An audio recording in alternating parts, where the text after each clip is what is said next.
ప్రేమ నమ్మకము కలిగిన మా ప్రియ పరలోకపు తండ్రి, ఘనమైన దేవ, మీరు పరలోకములో ఉన్నారు, భూమి మీద నరమాత్రులుగా మేమున్నాము నాయన. ఈ చల్లనైనటువంటి వేళ మమ్మల్ని ప్రేమించి మా గ్రామాన్ని ఇష్టపడి మీ మాటల దగ్గర కూర్చోబెట్టారు. వినటానికి మంచి చెవినిచ్చారు నాయన. దురద చెవులుంటే తొలగించుకొని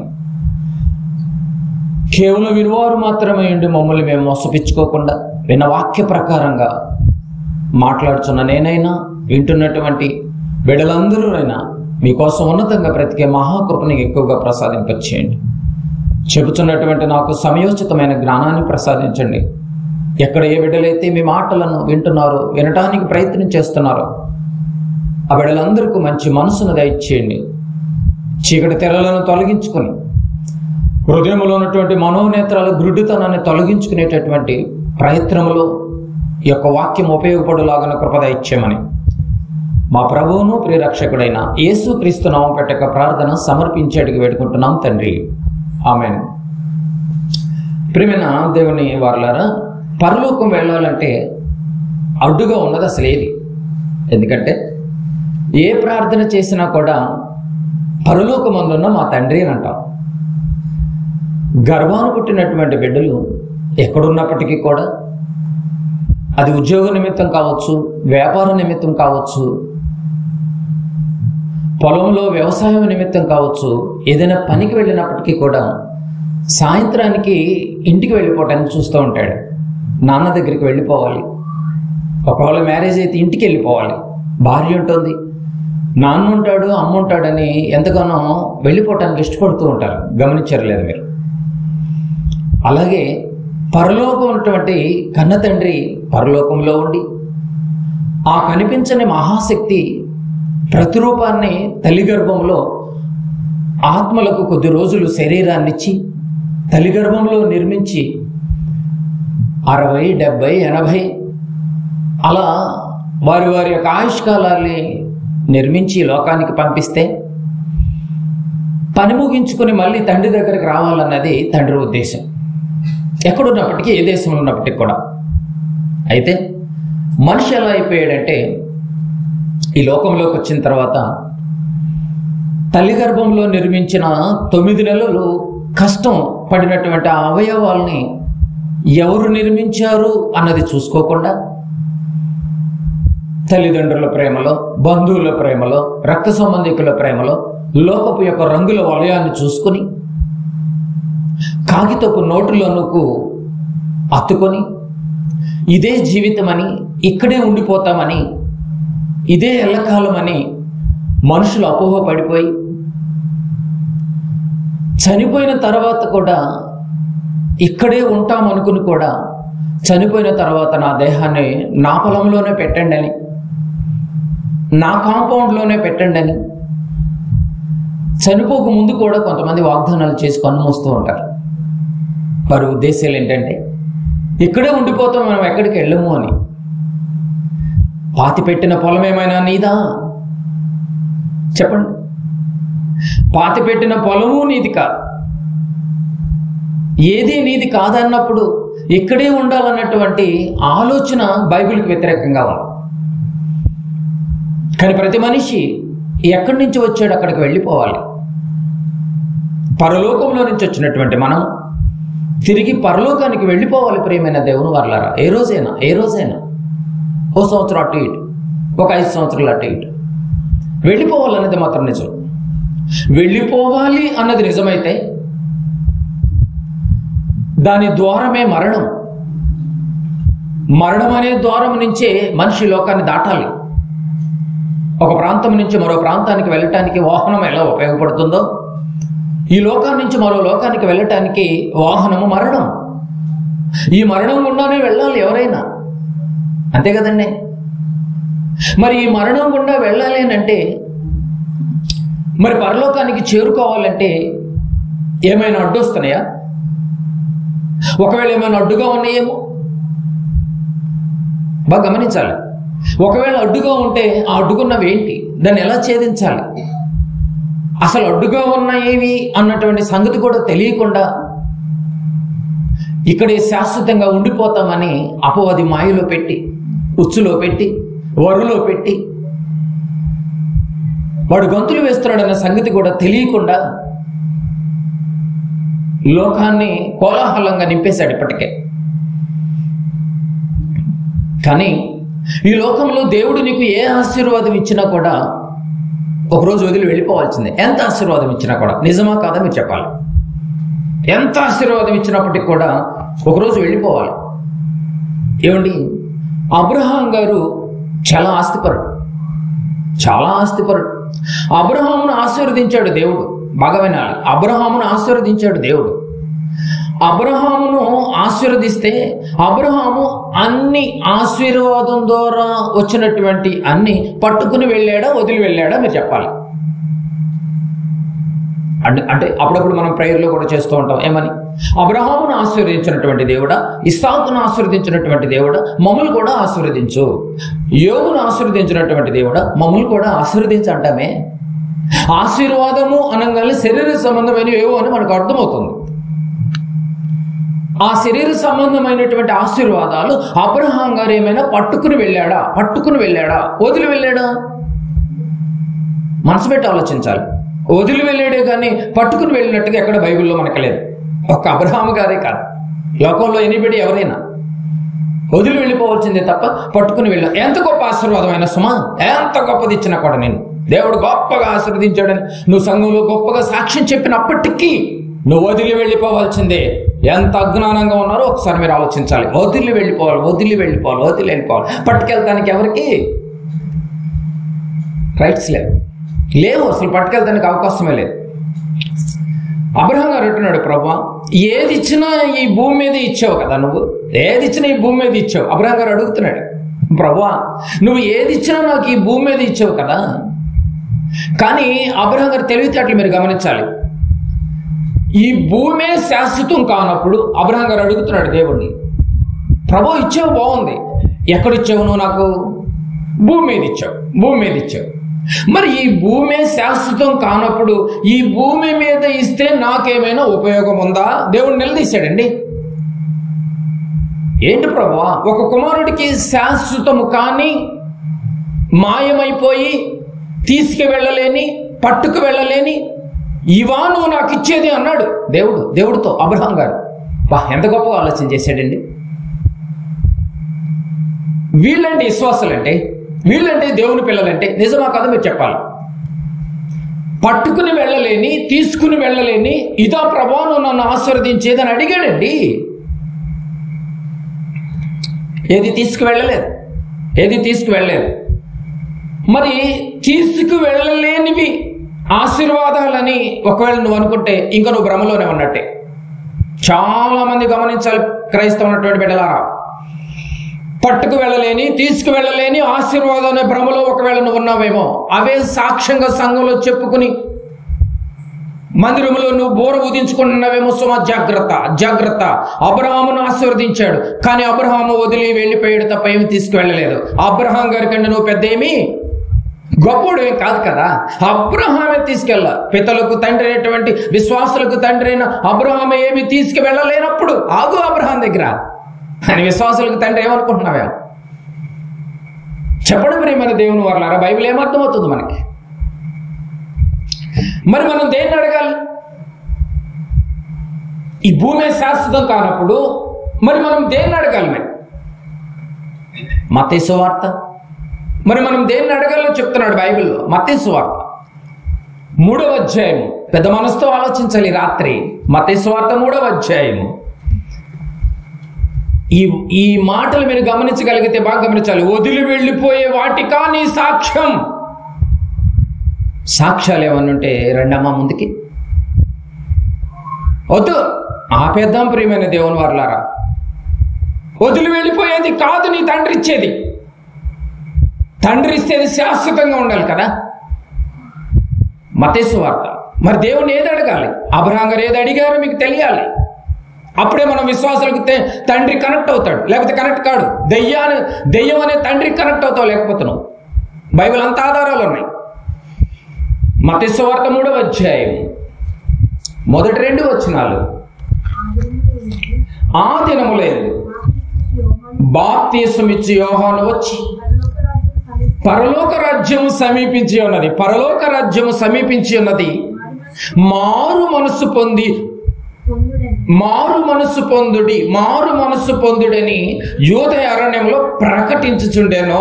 మారు మనసు పొందండి అంటే దేవుని రాజ్యం కావాలి అని కోరుకోవాలి. మనం భూమి మీద మనిషి ఏం కోరుకోవాలి? ఏది అడగాలి? దేవుని రాజ్యం నాకు కావాలని అడగాలి, పరలోక రాజ్యం చేరాలని అడగండి. రెండు. దేవుని రాజ్యం కావాలని అడగాలి ఒకటి, రెండు పరలోక రాజ్యానికి చేరుకోవాలని అడగండి. నేను చేరుకోవాలని ఆయన తండ్రి అని అడగండి. ఇంతకు మించి ఈ భూమి మీద ఏది అడిగినా బాగా గమనించాలి సుమా. ఎంత పెద్ద సేవకులైనా, ఎంత పెద్ద బిషప్లైనా మీరు ఈ పాయింట్ గమనించాలి. ఈ భూమి మీద ఈ రెండు తప్ప ఇంక ఏది అడిగినా, ఏది ఇచ్చినా అది నువ్వు ఖచ్చితంగా వదిలి వెళ్ళిపోవాల్సిందే. నిజమా కాదా? ఏది ఇచ్చినా వదిలి వెళ్ళిపోవాల్సిందే, ఖచ్చితంగా వదిలి వెళ్ళిపోవాల్సిందే. క్రైస్తవులారా మళ్ళా గమనించండి, వదిలి వెళ్ళిపోయేది కావాలా, వదిలిపెట్టేది కావాలా? బాగా గమనించాలి. మీతోనే ఉండేది కావాలా? సమాధానాలు చెప్పాలి మీరు. నేను అడిగిన దానికి నీకేం కావాలి? రాత్రి ప్రభు దగ్గరకు వచ్చావు, ప్రభు అడుగుతున్నాడు, శాశ్వతంగా ఉండేది కావాలా, వదిలి వచ్చేది కావాలా? నీకేది కావాలి? మందిరానికి వచ్చిన నీవు, ఆలయానికి వచ్చిన నీవు, నా సన్నిధికి వచ్చిన నీవు, ఏది కావాలి నీకు ప్రియ బిడ్డ? వదిలి వెళ్ళిపోయేది, వదిలిపెట్టేది కావాలా, మీతోనే ఉండేది కావాలా? ఏది కావాలి? వదిలిపెట్టేది మనకెందుకండి? ఏది కావాలి మనకి?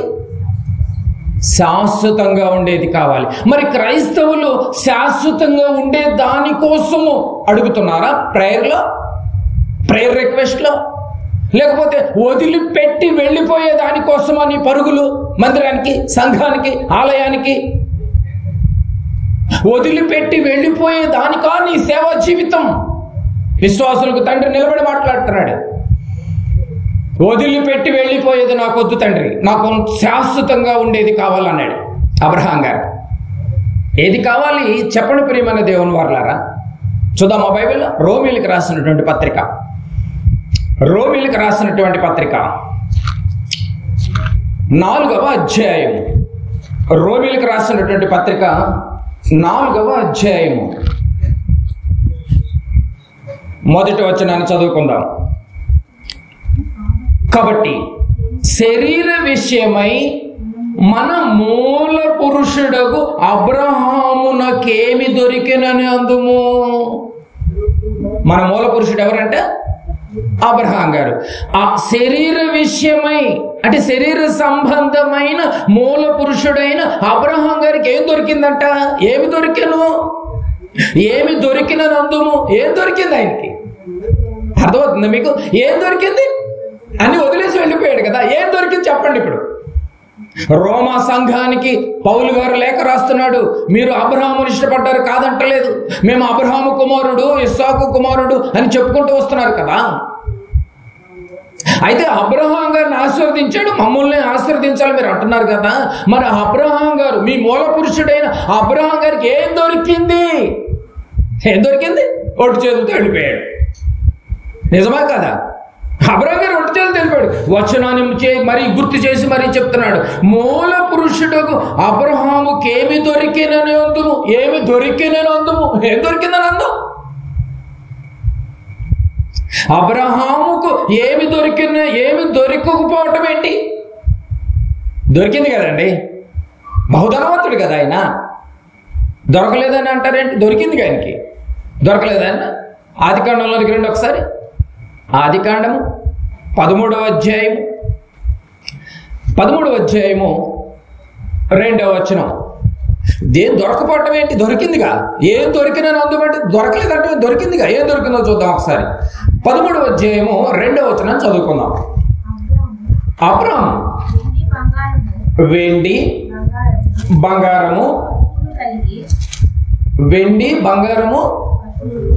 పశువులు కలిగి బహుధనవంతుడై ఉండెను.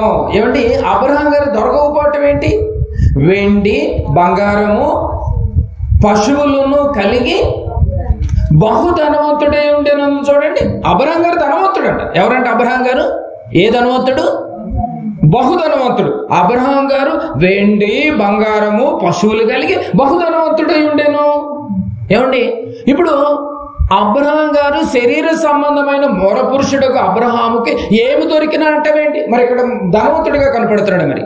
మరి ఇప్పుడు ధనవంతుడు అన్నవాడు బైబిల్ ప్రకారం ఎక్కడికి వెళ్ళాలి?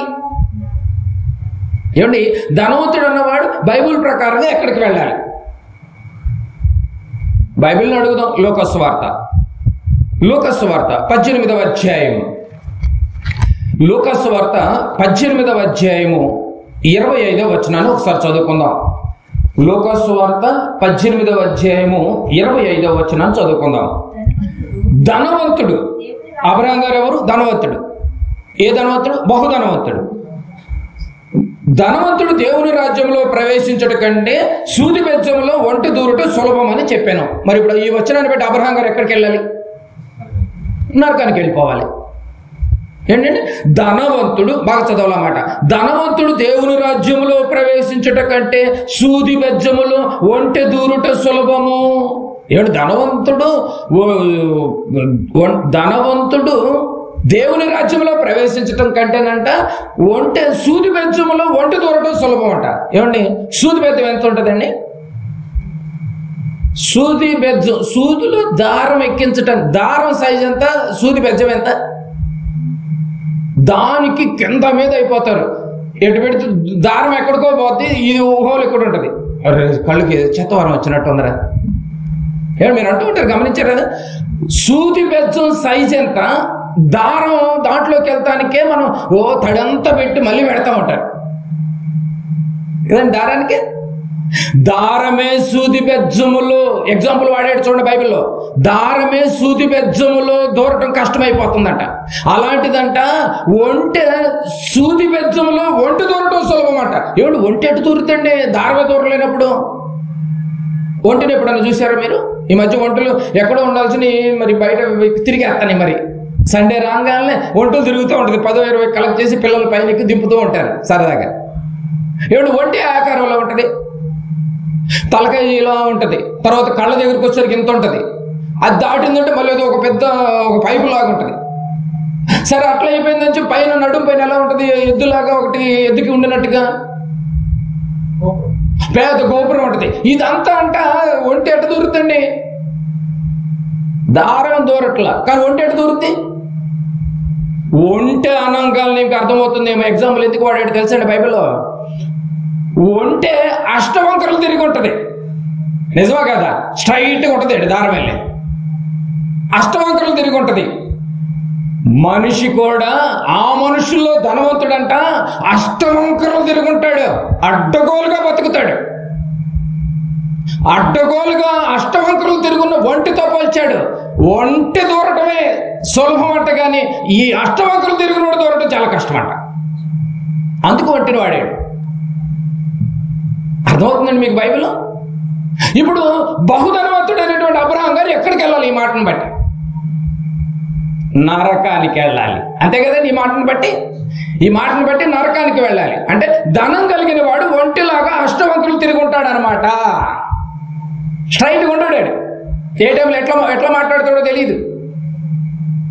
రకరకాల మాటల్లో వంకర, నడకల్లో వంకర, చూపుల్లో వంకర. అప్పుడప్పుడు అంటూ ఉంటారు కదండి, ధనవంతుడు చేస్తేనేమో అందమంట, లేనివాడు చేస్తేనేమో అది వ్యభిచారం అంట. ధనవంతుడు చేస్తే ఏదైనా అందమేనట, కానీ వాడు అష్టవంకరులు తిరిగి ఉంటాడు. ఇప్పుడు ఒంటన్నా దూరుద్దేమో కానీ అష్టవంకరులు తిరిగిన ఒంటన్నా దూరుద్దేమో సూది బెజ్జంలో. కానీ ఆ ఎగ్జాంపుల్కి దగ్గరగా ఉన్న ఈ ధనవంతుడంట సూది బెజ్జంలో దూరటం. సూది బెజ్జంలో అష్టవంకరలు ఒంటిని చూస్తేనే రకరకాల సైజులు, ఎత్తులు, గోపురాలు కనపడతాయి. అదన్నా దూరుద్దేమో కానీ ఎగ్జాంపుల్లో ఈ అష్టవంకరలు తిరిగిన ధనవంతుడు దూరటం అనేది చాలా కష్టం అండి. మరి ఇప్పుడు ధనవంతుడు ఎవరు కనిపిస్తున్నారు మనకు బైబిల్లో? ఆదికాండం 13లో ఏం చదివించాడు? అబ్రహాము వెండి బంగారం పశువులు కలిగి బహుధనవంతుడై ఉండేను అని కనిపించింది మనకి. అంటే అబ్రహాం గారు నరకానికి వెళ్ళాలి. ధనవంతుడు వెళ్తానికి లేదు ఇప్పుడు పరలోకానికి, నరకానికి వెళ్ళాలి. మరి అబ్రహాం గారు ఎక్కడికి వెళ్ళినట్టు చదువుకున్నాం మనం? ఎక్కడికి వెళ్ళినట్టు చదువుకున్నాం బైబిల్లో? లూకా సువార్త 16వ అధ్యాయం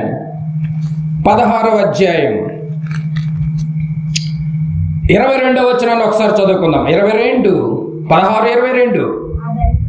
ఆ దరిద్రుడు చనిపోయి, ఏ దరిద్రుడు? ధనవంతుడు. పైన లాజరు ధనవంతుడి సందర్భం మీకు తెలుసు. చాలా మంది తెలియక డ్రామాలు వేశారు, పంపించాడు అమాయకులు. డ్రామా కాదురా, చిట్టి కన్నా ఇది లైఫ్, బ్రతుకు. ఆ దరిద్రుడు చనిపోయి దేవదూతల చేత అబ్రహాము రొమ్మును ఆనుకొనుటకు కొనిపోబడెను. బైబిల్ ప్రకారంగా లూకా సువార్త 18:25 ప్రకారంగా ధనవంతుడు పరలోకానికి వెళ్తానికి ఛాన్స్ లేదు. కానీ ఎక్కడికి వెళ్ళాడు ధనవంతుడు? ధనవంతుడు ఎక్కడికి వెళ్ళినట్టు కనిపిస్తుంది? ఇప్పుడు అబ్రహాం దగ్గరికి వెళ్ళినట్టు కనిపిస్తుంది. అంటే అబ్రహాం పరదేశంలో ఉన్నాడు, అంటే పరలోకానికి అర్హుడు. ఎట్లా వెళ్ళాడు మరి? అబ్రహాం గారికి ఒక రూలు, మనం ధనం కలిగి ఉంటే మనకు ఒక రూలా? ఏమిటి మీకు అర్థమవుతుందండి? మరి ధనవంతుడైన అబ్రహాము మరి పరదేశికి ఎట్లా అర్హుడయ్యాడు? మరి ధనవంతుడు వెళ్ళకూడదు కదా, మరి అష్టవంతులు తిరిగిన క్యారెక్టర్ కలిగిన వాడు కదా. ఏడు బైబిల్ ఇలా అర్థం చేసుకోవాలండి. అంతేగాని 20 నిమిషాలకి స్క్లిప్ పంపించి ముగిచ్చే ఓరే నాయన, ఏం ముగిస్తారు? ఏమర్థమైంది? సేవకుడు అంటే ఏమనుకుంటున్నారు? ఒక ఆపరేషన్ కన్నా క్లిష్టమైనది ఏంటో తెలుసా?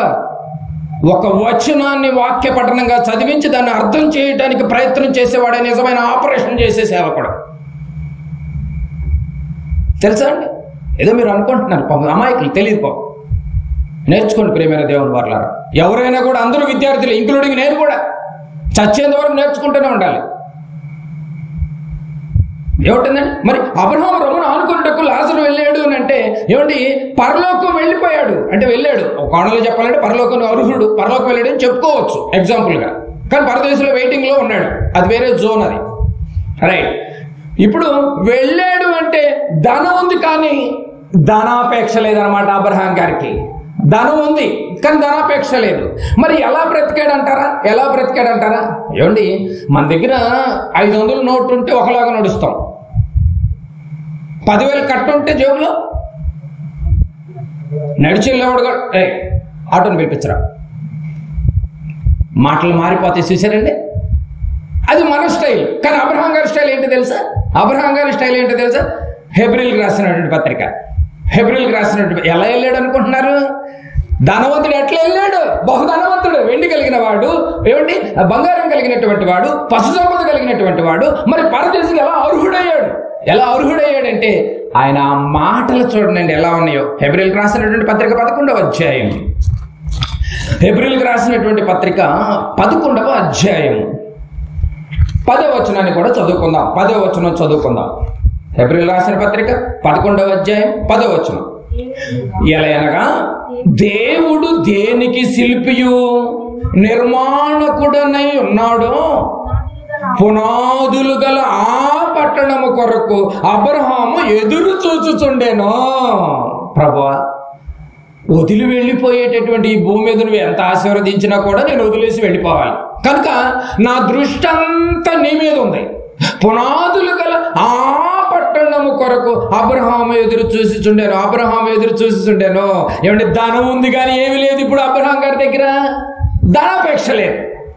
ధనాపేక్ష లేదు. కింద వచనం కూడా చూడండి, 13వ వచనం. వీరందరూ ఆ వాగ్దానముల ఫలము అనుభవింపకపోయినను దూరము నుండి చూసి వందనములు చేసి తాము భూమి మీద, ధనవంతుడు ఎలా బ్రతికాడో చూడండి అబ్రహాం గారు, తాము భూమి మీద పరదేశులమును యాత్రికులమై ఉన్నామని ఒప్పుకొని విశ్వాసము గలవారే మృతి పొందిరి ఒప్పుకున్నారట. మేము పరదేశులము, యాత్రికులము, ఒక రోజు మేము యాత్ర నిమిత్తం వచ్చాము, మేము పరదేశ వాసులమని ఒప్పుకున్నారట. ఏమండి మీకు అర్థమవుతుందండి? ఏమండి ఈ మధ్య ఇప్పుడు యుఎస్ఏలో ఎలా ఉంటుందంటే పరిస్థితి, అక్కడ జన్మిస్తేనంట పౌరసత్వ హక్కు వస్తుంది, గ్రీన్ కార్డు వచ్చేస్తుందని డెలివరీ టైంకి పాపం భార్యని అక్కడ తీసుకెళ్ళి డెలివరీ చేయించేస్తున్నారు. గ్రీన్ కార్డు వచ్చేస్తుంది, అక్కడ పౌరసత్వం వచ్చేస్తుంది, అన్ని హక్కులు అక్కడే సర్వాధికారులని. ఇప్పుడు యుఎస్ఏ కొట్టిపడేసింది. ఏంటో తెలుసా? అక్కడెక్కడో వాడు వచ్చి ఇక్కడ జన్మించినంత మాత్రం వాడికి పౌరసత్వం హక్కు రాదు. వాడు ఇండియా వాడే, భారతీయుడే అనగానే అందరూ చప్పబడిపోయారు. ఏమన్నా అర్థమవుతుందండి మీకు? ఇక్కడ ఉన్నటువంటి దేశంలోంచి మరో దేశానికి వెళ్ళటానికి గ్రీన్ కార్డు వచ్చేసిందని చెప్పి అన్ని సౌకర్యాలు ఉన్నాయనే దానికి నువ్వు ఎంత ఆశపడ్డావో ఆశ అంతా నిరుత్సాహం అయిపోయిందో. కానీ ఒకనాడు అబ్రహాం గారు అసలు ఈ భూమి మీద దేశాల గురించి మాట్లాడతలేదు, ఈ లోకాల్ని వదిలేసి మరో లోకం గురించి మాట్లాడుతున్నాడు. అక్కడికి రావటానికి నేను పరదేశులను యాత్రికులమై ఉన్నామని ఎరిగి ఒప్పుకొని విశ్వాసం గలవారే మృతి పొందారంట, చచ్చిపోయారంట. మృతి పొంది చచ్చిపోయారంట. అంటే విశ్వాసాన్ని కాపాడుకున్నారు వీళ్ళు. ధనవంతులు విశ్వాసాన్ని కాపాడుకున్నారు. దీన్ని బట్టి మనకి ఏమర్థమవుతుందంటే ఎంత డబ్బున్నా ఎంత ధనమున్నా తనదని వారు ఆలోచించలేదు. ఎంత వెండి అన్న ఉన్నాయి, ఎంత బంగారం ఉన్నాయి, అసలు ఈ వెండి నాది కాదు, ఈ డబ్బు ఈ నగలు కూడా నాది కాదు అని అసలు ఆలోచించలేదంట. అంటే ఈ లోకంలో ఏది సంపాదించినా దీనివల్ల వచ్చేది ఒరిగేది ఏమీ లేదు, విడిచిపెట్టి పోవాల్సిందే అని అబ్రహాం గారు ఒక స్టేట్మెంట్ ఇచ్చాడు పిల్లలకి. ఆయన తండ్రి కదండి, విశ్వాసులకు తండ్రి అనేటువంటి తండ్రి ఒక స్టేట్మెంట్ ఇచ్చాడు. ఎంత డబ్బున్నా ఎంత ధనం ఉన్నా వచ్చేదేమి లేదు, ఒరిగేదేమి లేదు. ఒకవేళ ఇది మీరు ఆశీర్వాదం అని ఎవరైనా దయ్యపు బోధలు చేస్తున్నారేమో జాగ్రత్త. కళ్ళకు కనిపించేది దేవుని ఆశీర్వాదం అని మాయ చేసింది అది. అబ్రహాం గారు అప్పుడే పసిగట్టాడు, ప్రభువా ఈ భూమి శాశ్వతము కాదు, ఒక రోజు ఏమండి లైవ్ అయిపోతుంది అన్నటువంటి ఆలోచన కలిగినటువంటి అబ్రహాం గారు లైవ్ అయిపోయే భూమి మీద నువ్వు ఎన్ని ఇచ్చినా, ఎన్ని కార్లు ఇచ్చినా, ఎన్ని సంపదలు ఇచ్చినా, ఎన్ని సిరి సంపదలు ఇచ్చినా అవన్నీ కొలాప్స్. ఏమి తండ్రి అండి బాబు, ఏమి తండ్రి అండి. నేను ఉన్నతంగా ఆలోచన చేసిన అబ్రహాం గారు విడిచిపెట్టి వెళ్ళిపోవాలన్నాడే. ఏ స్టేట్మెంట్ అండి? ఇప్పుడు చెప్పు, నువ్వు అబ్రహాం గారి కుమారుడువా అపవాది కుమారుడువా? క్రైస్తవులారా, మీరు బాధపడ్డా పర్లేదు, ఈ రోజు నుంచి అయినా కూడా శరీర సంబంధమైన సాక్ష్యాలు ఆపే సేవకుడు ఆపించు. నీ మేలు కోరి చెప్తున్నా, సేవకుడు హెచ్చరిక చేయాలి. హెచ్చరిక చేయాల్సిన సేవకుడు హెచ్చరిక చేయకుండా ఇంకా శరీర సంబంధమైన ఆశీర్వాదాలు అనుకుంటే దెయ్యపు బోధది. ఇక నా గ్రామంలో ఇక శరీర సంబంధమైనటువంటి బోధలకు అడ్డుకట్ట వేయాలి సేవకుడా. నా తోటి సేవకుడు కదా, నువ్వు ప్రేమించి చెప్తున్న మాటది. ఎవరో కోసం నువ్వు భయపడొద్దు, సమాజాన్ని చూసి భయపడొద్దు, ఎవరినో చూసి నువ్వు భయపడాల్సిన అవసరం లేదు. అబ్రహాం గారు కుమారుడు నువ్వు కావాలి అంటే ఇలాంటి స్టేట్మెంట్ మీద ఇలాంటి ట్యాగ్ లైన్ కట్టుకుని నువ్వు బతకాలి.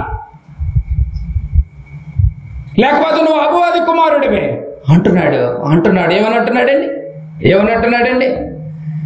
ఎంత డబ్బు సంపాదించినా, ఎంత ధనం ఉందా, తనది కాదని బతికారంట వాళ్ళు. తనది కాదు, వదిలి వెళ్ళిపోవాలి. వదిలి వెళ్ళిపోయేది మాకొద్దు. అబ్రహాం గారు అడిగాడు, వదిలిపోయేది నాకు వద్దు. నేను ఏంటి అబ్రహాము, ఈ మొత్తం ఈ దేశం మొత్తం నీకు ఇచ్చాను కదా, ఈ పాటికి నువ్వు అపార్ట్మెంట్లు కట్టించుంటావు అనుకున్నాను. మన లాంగ్వేజ్లో చెప్పాలంటే నువ్వేంటి ఒక చిన్న డైరీ వేసుకున్నావు. అప్పుడు అన్నాడు, ప్రభు ఏ రోజైనా నేను వదిలి వెళ్ళిపోయేదిగా ప్రభు, నాకు శాశ్వతంగా ఉండేది ఇవ్వాలని నేను కోరుకుంటుంటే నువ్వేంటి శరీర సంబంధం ఎక్కడుండేదాన్ని. టెస్ట్ పెట్టాను నాయన, టెస్ట్లో నువ్వు పాస్ అయిపోయావు. మనకు అసలు టెస్ట్లే అవసరం లేదు. 10 రూపాయల నోటు రోడ్డు మీద పడేస్తే చాలు. 6 అడుగులు అందగాడు కూడా, అంత పెద్ద జింబాడు కూడా వంగి తీసుకోవాల్సిందే. సిగ్గు. టెస్ట్లో ఎలా ఉన్నాం మనం? అబ్రహాం గారు ఎంత గొప్పగా మాట్లాడుతున్నాడు. దేవుడు అంటున్నాడు కీర్తనల గ్రంథంలో 90వ అధ్యాయం 3వ వచనం, విడిచిపెట్టి పోవాల్సిందే కాదని మీరు అనగలరా అండి? ఏమండి, నేను రాత్రి చెప్పినటువంటి బోధంతో తప్పుడు బోధన నువ్వు అనగలిగితే ఇదంతా రికార్డ్ అవుతుంది. బాగా గమనించాలి, రికార్డ్ అవుతుంది. ఎక్కడ పట్టుకున్నారో పట్టుకోవచ్చు. విడిచిపెట్టిపోయేది. దాని గురించి ఒకవేళ నువ్వు సంఘములో ఒకవేళ దాన్ని హైలైట్ చేస్తే నీది దయ్యపు బోధ. విశ్వాసులకు తండ్రి అలా అనలేదే. ఒకవేళ అది విడిచిపెట్టేది కాదు, అది తప్పుడు అనుకుంటే అబ్రహాం గారు మరి నరకానికి వెళ్ళాలి. మరి ధనవంతుడు నరకానికి వెళ్ళిపోయినట్టుగా అబ్రహాం గారు కూడా బహుధనవంతుడు విన్నాం కదా, మరి నరకానికి వెళ్ళాలి. మరి నరకానికి వెళ్ళలేదు మరి. కీర్తన గ్రంథము 90:3 నీవు మనుషులను మంటికి మార్చుచున్నావు మరణం అనే పేరుతో. నరులారా తిరిగి రండి అని సెలవిచ్చుచున్నావు. తిరిగి వెళ్ళిపోవాలి. ఎన్ని తరాలున్నా కూడా వెళ్ళిపోవాల్సిందే. వెళ్ళిపోవాల్సిందండి. తిరిగి రమ్మని అంటున్నాడు. హెబ్రీయులకు రాసిన పత్రిక 11వ అధ్యాయం. హెబ్రీయులకు రాసినటువంటి పత్రిక 11వ అధ్యాయము. తిరిగి వెళ్ళిపోవాలి ప్రియమైన దేవుని వారలారా. 11వ అధ్యాయము 38వ వచనం. 11వ అధ్యాయం 38వ వచనం చదువుకుందాం ప్రియమైన దేవుని వారలారా. గొర్రె చర్మములను మేక చర్మములను వేసుకొని దరిద్రులయ్యుండి శ్రమపడి హింస పొందుచు అడవులలోను కొండల మీదను గుహలలోను సొరంగములలోను తిరుగులాడుచు సంచరించిరి. ఈ పదాన్ని మీరు అండర్లైన్ చేసుకోండి. దేవుని కోసం బ్రతికేటటువంటి వారికి, అట్టి వారికి ఈ లోకము యోగ్యమైనది కాదు. కనుక మీరు తిరిగి రావాలి. ఇక్కడ మీరు బతకలేరు. మీరు బతకాలి అంటే తండ్రి దగ్గరే రావాలి, నా దగ్గరికి రావాలి అంటున్నాడు. ఇది యోగ్యమైనది కాదు. ఇక్కడ ఎక్కువ రోజులు ఉండలేము మనం. ఎందుకో తెలుసా ఏమండి, ఇక్కడ నా దగ్గర నుంచి ఏమండి తల్లి ఒడిలో ఉన్నంత వరకు మనం సేఫ్ జోన్ ఉంటుందండి. అందరూ ఎత్తుకునే వాళ్ళే, అందరూ ముద్దులాడేవాడు, కింద పెడుతూ ఊరుకోరు.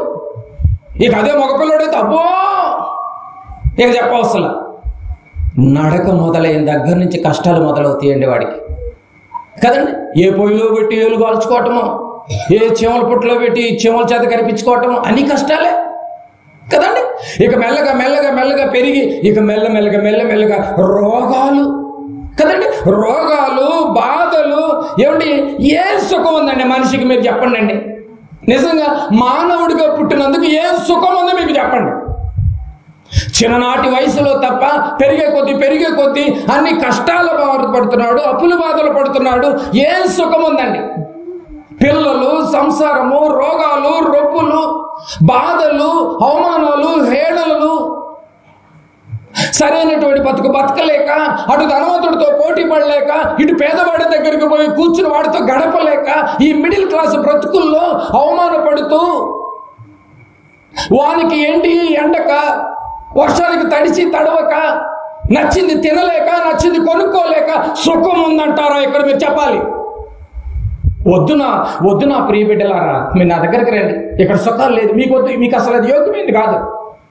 ఏం చెప్తున్నాడండి దేవుడు? అది మరి యోగ్యమైనది కాదు అని చెప్పేసి అప్పుడప్పుడే ఎప్పుడు ఉండే కానీ బ్రదర్ ఏదైనా మంచి టూరిస్ట్ ప్లేస్కి వెళ్ళిపోదాం కదా, ఫ్యామిలీ వెడికి వెళ్ళిపోదాం పదండి అని అరకు పోయేవాడు ఒకడు ఉంటాడు, ఇంకొక దేశానికి పోయి ఉంటాడు, ఇంకో మద్రాసు పోయేవాళ్ళు ఒకడు ఉంటారు, ఒకడు బెంగళూరు పోయేవాళ్ళు ఉంటారు. రకరకాల కంట్రీలో ఫ్లైట్లు ఎక్కి రకరకాల టూరిస్ట్ ప్లేసులని యాత్ర నిమిత్తం కొద్ది రోజులు ప్రశాంతంగా ఉంటావే, మళ్ళీ తిరిగి వచ్చిన తర్వాత మళ్ళీ మామూలే. నాకు తెలుసురా నాయన నీ కష్టాలు. ఎక్కడ పోయి వచ్చినా మళ్ళీ షరా మామూలే. మళ్ళీ క్యారేజ్ కట్టును, మళ్ళీ నువ్వు పొలానికి పోవాలి, ఇంకో డ్యూటీకి పోవాలి, మళ్ళీ భార్య పొద్దులు లేసి గిన్నెలు కడిగిన గిన్నె మళ్ళీ కడుక్కోవడం, ఉతికిన బట్టలే మళ్ళీ ఉతుక్కోవటం. ఈ కష్టాలు తీరవు. ఇలాంటి వాళ్ళకి ఈ లోకం యోగ్యమైనది కాదు. దయచేసి నా దగ్గరికి రండి. ఏమైనా అర్థమవుతున్నాయండి ఈ మాటలు? దయచేసి నా దగ్గరికి రండి అంటున్నాడు. ఎందుకంటే మీకు అక్కడ సుఖం లేదు. సుఖమైన ప్లేస్ నేను ఇస్తాను. ఏమంటే మీకు అర్థమవుతుందండి పాయింట్? మీకు అక్కడ సుఖం లేదు, అన్ని కష్టాలే. ఏమంటే నేను హ్యాపీగా ఉన్నానని ఒక ధనవంతుడిని చెప్పమను, నేను హ్యాపీగా ఉన్నాను ఒక పేదవాడిని చెప్పమను, నేను హ్యాపీగా ఉన్నాను ఒక మిడిల్ క్లాస్ ఫ్యామిలీని ఒకటి చెప్పమను, స్టేట్మెంట్ ఇవ్వమను. ఎవ్వరు చెప్పలేరు. మీరు అక్కడికి సుఖం పడలేరు. నాకు తెలుసు మీ సంగతి. కనుక నేను మీకు ఒక మంచి టూరిస్ట్ ప్లేస్, లోకంలో ఉన్నట్టుగా టూరిస్ట్ ప్లేస్ చక్కగా పార్కులోను వీటికి కాదు నేను ఇచ్చేది. నేను ఒక మంచి ప్లేస్ నేను ఇవ్వాలనుకున్నాను నా పిల్లలకి నేను ఒక మంచి ప్లేస్ ఇవ్వాలనుకుంటున్నాను. వస్తారా? తిరిగి రండి నా దగ్గరికి అంటున్నాడు. ఈ లోకములో ఉండి మరో లోకానికి, ఈ కంట్రీలో ఉండి మరో కంట్రీకి వెళ్ళటానికి కొద్ది రోజులు ఆనందపడేటటువంటి నీవు దేవుడు ఆలోచన చేసి ఒక మంచి లోకాన్ని నీకు ఇవ్వాలనుకుంటున్నాడు. అక్కడేముంటాయి తెలుసా అండి? అక్కడేమున్నాయి తెలుసా? ప్రకటన గ్రంథము 21వ అధ్యాయం.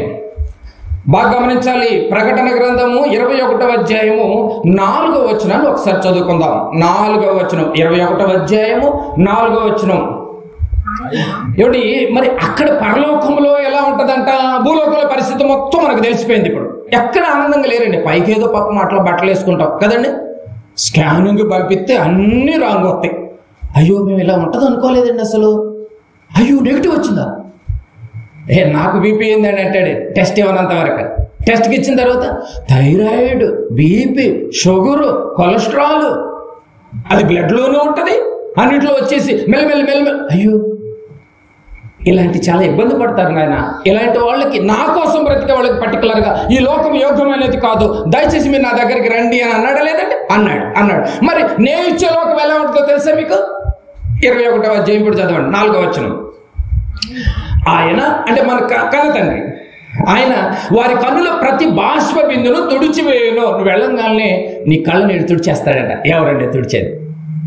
ఎవరు తుడుస్తారు మీరు చెప్పండి? ఇప్పుడు అలిగి వచ్చింది అనుకో కూతురు ఇంటికి, ఒకసారి దుడుస్తావు, 2 సార్లు దుడుస్తావు, పాపం పెంచేవాడు 3 సార్లు ఇక పొదుగుకులు వస్తుంది. ఏం చేసేది తల్లి? తుడుచుద్దా? ఏమండి ఫుల్ ట్రైనింగ్ ఇచ్చి రివర్స్ పంపించింది. ఈ పనేమో లేదా, నేను కాపురం చేసుకోవద్దా?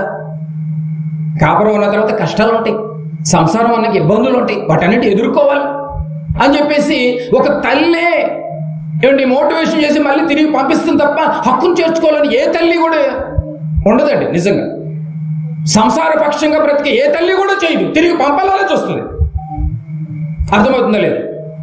కానీ కన్న తండ్రి ఇమీడియట్ గా ముందు బాష్ప బిందును తుడిచేసి, ఇదిగో మీరు నా దగ్గరకు రండి, అది యోగ్యమైనది కాదు, మీరున్న లోకం ఇదిగో యోగ్యమైనది కాదు అని చెబుతూ ఏమంటాడు చూడండి, మరణము ఇక ఉండదు. భూమి మీద అయితే ఎప్పుడు పోతామో తెలియదు, గుండె గుప్పిట్లో పెట్టు బతుకుతూ ఉండాలి, అంతే కదండి. రోడ్డు మీద నడవాలంటే భయం, రాత్రి నిద్రపోవాలంటే ఆకాశం భూమి మీద పడిపోతానే భయం కొంతమందికి, అంతే కదండి. అన్ని భయాలే. దొంగోడు వచ్చి పొడిచేస్తాడు అన్న భయం, విలువైన వస్తువులను ఎత్తుకుపోతాడేమని చెప్పి తాళాన్ని భద్రం చేసుకోలేక చాలా ఇబ్బందులు పడి ఏమంటే మళ్ళీ బ్యాంకులో లాకర్లో పెట్టేసి ఇంటికాడ భయం ఉంటారు, ఎక్కడ బ్యాంకులు దోసుకుపోతారు అని రాత్రికి ప్లేట్ మార్చేస్తూ ఉంటారు బోర్డులు అని భయంగా బ్రతకటం కదండి. మరణము మీకు ఉండదు. ఇలాంటిది కావాలా మీకు? ఇలాంటి లోకం కావాలా మీకు? బాగా గమనించాలి, మీరు బాగా వినాలి. ఇక్కడి నుంచి మరణమే లోకాన్ని మీకు ఇస్తా. వస్తావా? ఇక్కడ మరణాలు ఉంటాయి, అక్కడ మరణము ఉండదు. రాసుకోవాలి మీరు, మరణము ఇక ఉండదు. దుఃఖమైనను, ఏడుపైనను, వేదనైనను ఇక ఉండదు. ఏమేమి ఉండవు అంటే ఇక్కడ మరణము లేదు, దుఃఖము లేదు, ఏడుపు లేదు, వేదన లేదు. ఇవి చాలనుకుంటా మనకి? భూమి మీద అన్ని ఇవే కదండి. మనం ఏడ్చేదన్నీ ఏమి నిజమే కదండి. ఎప్పుడు ఏడుస్తూనే ఉంటాం, అన్నీ ఉంటాయి కానీ ఏడుస్తూనే ఉంటాం. గమనించండి, వేదన లేదు. ఏంటి ఎంత వేదన పడుతున్నాం? వీడు నిజం చెప్పడు. ఏం లేదు. మనసుకు స్కానింగ్ బైబుల్ దగ్గర దొరుకుతారు కానీ ఏమి లేదా. కానీ మరి ఎందుకు డాక్టర్ దగ్గరికి వెళ్తే అంటూ ఉంటాడు, ఏదో ఆలోచిస్తున్నాడండి, ముందు ఆలోచనలు ఆపేసేయండి, ఏదన్నా పీస్ఫుల్గా ఉన్నటువంటి ఏరియాకి తీసుకెళ్ళండి, కొద్ది రోజులు నమ్మకం హ్యాపీగా ఉంటాడు. చూసారండి, అక్కడ మరణం ఉండదు, ఏమండి దుఃఖం ఉండదు, ఏడుపైనను, వేదనైనను ఇక ఉండదు. ఇంకేమి ఉండదు తెలుసా? 7వ అధ్యాయం ప్రకటన గ్రంథం 16వ వచనం చూడండి. 7వ అధ్యాయము 16వ వచనం, ప్రకటన గ్రంథము 7వ అధ్యాయము 16వ వచనం. ఎప్పుడు చచ్చిపోతాం అన్న టెన్షన్ ఉండదండి బాబు. అక్కడ కళ్ళంటే నీళ్ళే రావు, వేదన ఉండదు, ఏమండి షుగరు, బీపీలు, అసలు ఏ గొడవ ఉండదండి బాబు. 7:16 వారికి ఇక మీదట ఇంకో నెక్స్ట్ లిస్ట్ ఇస్తున్నాడు. ఇందాక మరణం, దుఃఖం, ఏడుపు, వేదన లేదన్నాడు. ఇంకా పెరుగుతుంది, ఆకలి లేదు. ఎక్కడైతే టిఫిన్ తింటూనే ఉంటావు. మధ్యాహ్నం ఏం వండుకుందాం? ఏంటి అర్థమవుతుంది మీకు? మధ్యాహ్నం వండుకుందానికి ఆలోచన, మరి రాత్రికి ఏం వండుకుందాం? మరి ఉదయం ఇంకా టిఫినే ఎక్కడ కడుపుకి పొట్టకి, మళ్ళీ రాత్రి భోజనం గురించి ఆలోచిస్తాం. మరి ఉదయాన్నే మరి ఏం టిఫిన్ వేసుకుందాం, మరి రాత్రికే ప్లాన్ చేసుకోవాలి. అదే పరలోకంలో అయితే ఆకలే ఉండదంటే అసలు ఇక పొయ్యి ఎక్కడిది, గ్యాస్ ఎందుకు, గిన్నెలు కడిగేదే ఉండదా, అసలు ఆకలే లేదంటే కడిగి నీళ్ళు కడగాల్సిన అవసరం లేదు. ఏమండి, ఆకలి అయినను దాహం ఉండదండి బాబు, టిన్నులు కొనుక్కోవాల్సిన అవసరమే లేదు. ఓ సైకిల్ కట్టుకుని పోతా ఉంటారు, టిన్నులు. ఏమంటే నీళ్లు మార్చినా కూడా బుద్ధి రాలేదండి ఈ గ్రామానికి. కింద జలం మార్చినా కూడా వరహాపురం గ్రామానికి బుద్ధి రాలేదు. చాలా గ్రామాలకు ఏమంటే కింద జలం మార్చాడు తెలుసా మీకు? అయినా టిన్నులు తీసుకొచ్చి చేసుకుంటున్నాం తప్ప జలం ఎందుకు మారింది? తాతల కాలంలో ఉంది, ముత్తాతల కాలంలో ఉంది, గత 60-70 సంవత్సరాల కాలంలో పంపుల్లో ఎక్కడంటే అక్కడ తాగే నీరు ఎందుకు మారింది? ఆలోచన లేకుండా బ్రతుకుతున్నావేమో. ఒకవేళ ఉదయకాలం మీరు విన్నారు, మరణం ఎందుకు వస్తుందో విన్నాం. మరి జలం ఎందుకు మారింది? వెలుగునివ్వాల్సినటువంటి సూర్యుడు ఎందుకు వేడెక్కుతున్నాడు సంవత్సరానికి? కానీ అక్కడైతే ఆకలి ఉండదు, దాహం ఉండదు. సూర్యుని ఎండైనను ఏ వడగాలి అయినను వారికి తగులదు. ఏమండి, బాగా గమనించాలి. పరలోకంలో మరణం లేదు, పరలోకంలో దుఃఖం లేదు, పరలోకంలో ఏడుపు లేదు, పరలోకంలో వేదన లేదు, పరలోకంలో ఆకలి లేదు, పరలోకంలో దాహం లేదు, పరలోకంలో ఎండ లేదు, పరలోకంలో వడదెబ్బ లేదు. ఏమండి, ఇలాంటి లోకానికి నీవు రావాలని ఆలోచిస్తున్నావా? ఆఫర్ పెట్టాడు ఇప్పుడు దేవుడు. వస్తావా? మరి ఆఫర్ ముందు పెట్టాడు, వస్తావా? ప్రభుని అడిగితే నేను అలాంటి ప్లేస్ నుంచే వచ్చాను అంటున్నాడు. 2000 సంవత్సరాల క్రితం నుంచి 37 నుంచి మొదలు పెట్టాడు. అయ్యా నేను ఆ ప్లేస్ నుంచే వచ్చా, అయ్యా నేను ఆ ప్లేస్ నుంచే వచ్చాను, ఆ లోకంలో నుంచి ఈ లోకానికి రంగప్రవేశం చేశాను. నా మాటలు వినండి, నా తండ్రి మాటలు వినండి, నన్ను వెంబడించండి, నాతో రండి, నేను మళ్ళీ మీకు అక్కడ ఒక మంచి నివాస స్థలాన్ని ఏర్పాటు చేస్తాను నా తండ్రితో చెప్పి నేను అక్కడి నుంచి వచ్చాను. మరణము లేని లోకం నుంచి వచ్చాను, దాహము లేని లోకము నుంచి వచ్చాను, ఆకలి లేని లోకము నుంచి వచ్చాను, ఎండలేని లోకముల నుంచి వచ్చాను. అది ఇవ్వటానికి తండ్రి మీకు సిద్ధం చేస్తున్నాడు. వస్తావా? ఈ లోకం గురించి ఒకనాడు అబ్రహాం గారు ఎదురు చూశాడు. మీ పితరుల తండ్రి, విశ్వాసులకు తండ్రి. ఆ తండ్రికి నువ్వు కుమారుడు అవ్వాలి అంటే శరీర సంబంధమైనవి వదిలి వెళ్ళిపోయే వాటి దగ్గరే ఆగిపోయేవేమో. ఒకవేళ అవి ఎప్పటికైనా నీకు వేదనే. దేవుడు నిజంగా మీరు బాగా బంగారం బాగా కొనుక్కుని ధైర్యంగా నువ్వు రోడ్డు మీద తిరిగి చూస్తాను నేను, తిరుగుతావా? తిరగలవా? అసలు నువ్వు భయంతో పడుకోవాలి. బాగా ధనం ఉండేవాడు ప్రశాంతంగా పడుకుంటాడా? తెల్లారగట్టు 3ంటికి పడుకుంటాడు, రాత్రంతా కాపలా కాసి. నిజమండి బాబు, సిటీలో అన్నీ జరిగేది అవే. ఇక్కడ సుఖం లేదు, ఇక్కడంతా వేదనే, ఇక్కడంతా టెన్షనే. కానీ తండ్రి అడుగుతున్నాడు, నా బిడ్డలారా, కొద్ది రోజులు కదా మిమ్మల్ని పంపించింది, పరదేశులు యాత్రలు మీకు ముందున్నటువంటి విశ్వాసులు మాట్లాడుతున్నారు, నా దగ్గరికి వచ్చేసేయండి అని అంటున్నాడు. ఏమండి, దగ్గరికి వెళదాం అంటున్నాడు. 30 సంవత్సరాల నుంచి ఇదే చెప్తున్నాడు. మనమైతే ఎన్ని సంవత్సరాల నుంచి వచ్చినా కూడా ఇలాంటి లోకానికి వెళ్ళాలని అనిపిస్తుందా మనకి? పర్టికులర్గా క్రైస్తవులకి అనిపిస్తుందండి? అనిపించదండి. అన్యులన్నా నేను స్వర్గానికి వెళ్ళాలని ఏమంటే ప్లాన్లన్నా చేస్తారు, కానీ క్రైస్తవులు మాత్రం ప్లాన్లు చేయడు అసలు అని చెప్పి ఇక్కడ ప్లాన్ చేస్తా ఉంటాడు. పరలోకానికి ప్లానింగ్ అనేది ఉండదు. ప్రియమైన దేవుని వారలారా, మనం ఎన్ని సంవత్సరాలైనా నువ్వు అక్కడికి వెళ్ళాలన్న ఆలోచన నీకు రాకపోతే నువ్వు అపవాది కుమారుడివే. విశ్వాసులకు నీ తండ్రి కాలేడు. వస్తావు ఇప్పుడు దేవుడు డైరెక్ట్గా అడుగుతున్నాడు, నువ్వు ఉన్న భూమి యోగ్యమైనది కాదు నీకు. ఇది కష్టాలు, వేదనలు, శ్రమలు, మరణాలు, ఆకలితో అల్లమటిస్తావు. ఏమంటే దాహంతో నీకు దాహం కూడా తీరదు కదండి. ఎన్ని నీళ్లు తాగిన దాహం తీరదు కదా నీకు. అక్కడైతే అసలు దాహంతోనే పని లేదు, అసలు మరణం లేదండి బాబు. అసలు మీకు ఎంత గొప్ప ఆఫర్ అండి. నువ్వు చచ్చిపోవు అసలు ఎప్పటికీ. బాగా ఆలోచించాలి. ఈ రాత్రి నువ్వు చాలా బాగా ఆలోచించాలి. అలాంటి లోకానికి నువ్వు వెళ్ళాలనుకుంటున్నావా? అనుకుంటున్నాను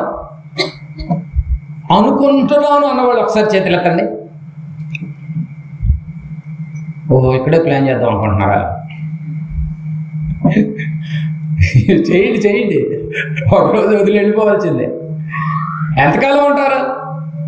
వెళ్ళిపోవాల్సిందేనండి. నువ్వు ఎన్ని చేసినా కూడా ఒకరోజు వెళ్ళిపోవాల్సిందే. కానీ అలాంటి లోకానికి నువ్వు వెళ్ళాలంటే చాలా కష్టం అండి.